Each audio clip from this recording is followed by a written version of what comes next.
Welcome back to Midday. We're visiting now with Larry Maki. Yes. Pleasure to have you on the show. And Larry, you're an antiques dealer. Yes, I am. I've been doing that for a lot of years. I don't have a store or anything, but once you start doing this thing, you can't get out of it. It hooks you like a tuna. It follows you, hey? Yeah. Everywhere you go, you probably see treasures and potential. And I'm always looking to buy, so if anybody out there doesn't want their stuff, just give me a call. I'd love to buy it. But it's addictive and it's so much fun. Hey? Yeah, and it's nice to get to do something where you follow your passion and something that brings you joy. That's great.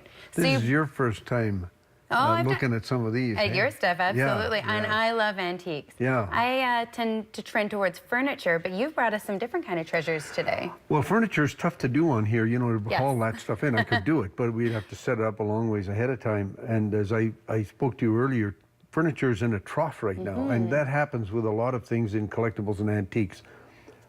They go from highs to lows and back again. It's whatever the current is. So what's really popular right now? What are you seeing? Mid-century modern in terms of furniture is, as opposed to the very old stuff. Okay. People, that generation has come to its own now and wants their stuff back. And that's what collecting is all about. It's the stuff you had before that you said, no, I don't want it anymore. Now you want it back. Why did I get rid of that? So that's what's come around with furniture. With other things, there's still the traditional things like paintings, jewelry, coins, Things silver. that always hold their value. They hold their value, yeah. There's always a desire for that. And then there are oddities around that I collect and love. Let's see what you brought for us today. Well, I brought today I thought I would bring some things the normal person might, the average person might get. We're not saying you're abnormal. Not at all. But they might get things like socks and underwear and shirts and ties and dresses and whatever they get. I get stuff like this, and I wanted to show people what a collector would get. This is my favorite thing you brought. I think this is amazing. This is a cute little camera made in Japan. It's an actual camera. It's the real deal. Look how little it is. It's a tiny one, and when I was a kid, I wanted one of those so bad. I thought that I could become a spy if I had one. I could go around take secret pictures. And maybe you could have been. And this is the actual film for it. You can see how tiny it is.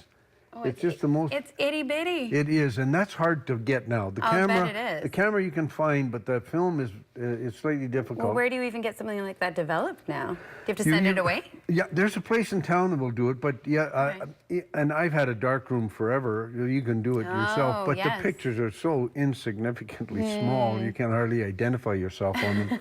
But they're so much fun, and it actually works. So cute, It's a cutie. That's amazing. And it comes in its own little case still. So it's maybe my favorite part. It packs all up. Yeah, it's just a real cute little thing. That's fantastic. All right, what else do we have? And I brought, apropos to that last news item there about Carrie Fisher. Sad news item. This is from 1978, right after the first Star Wars movie, 77.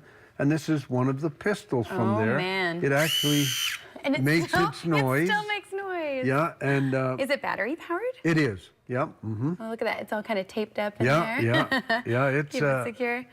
That's the noise-making thing that's taped there. You have to push the button right up where your finger here. Oh, I see. Yeah. Okay, my boys would still love this. That's fantastic. Oh, yeah.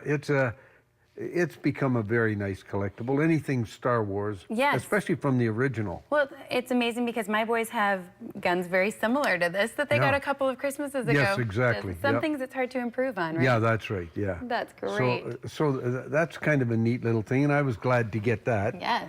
I brought this in. It's a cap that they wore in the Elks Club, and this one is particularly significant because it's from a small town called Laclahash, which isn't too far from here, and I have family connections in Laclahash, and to get a little cap like that, I just found it to be a little treasure for myself because it's such a beautiful. It's the Elks Club. And what year do you think? This would probably be the 40s or 50s that this would have been worn. Great. You never know what you're going to find. Never know, and I just love it. Yes. Yeah. And again, with the family connection, it's always more interesting if you can tie a personal story to it. Yes, that's right. And anything in the area, I love. I'm a historian in a sense, and I love to collect anything from the history. This is more of what a kid would have gotten in the 50s as a toy. And so in our and it's got the gun, and it's called Pony Boy. Look at that holster. That's amazing. Yeah, and the little waist that would have gone around. Again, my boys would love this. Can I pull it out? Yep. Oh, yes. Yeah. And it works. You can pull the trigger. Don't point it at me because it's loaded. I point it.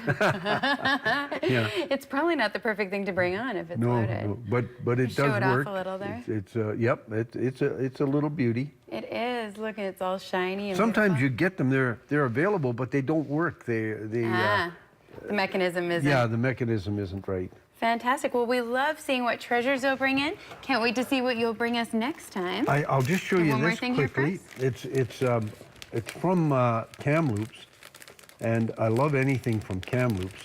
This is a flyer that they put out in 1937. For the town crier. The town crier, and it had all of the advertisers in.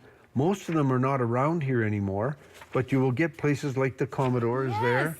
The Central Hotel. Printed on like construction paper. Yeah, and yes, that's right. And they beg the individual who looks at this, if you like it, go and quickly tell the retailer, because then they'll advertise again. Yes, of course. And then there's one little sheet here that advertises the Fall Fair in Kamloops in 1937, and the big prize was $2,000. Wow. Oh, so they urge you to go get your tickets.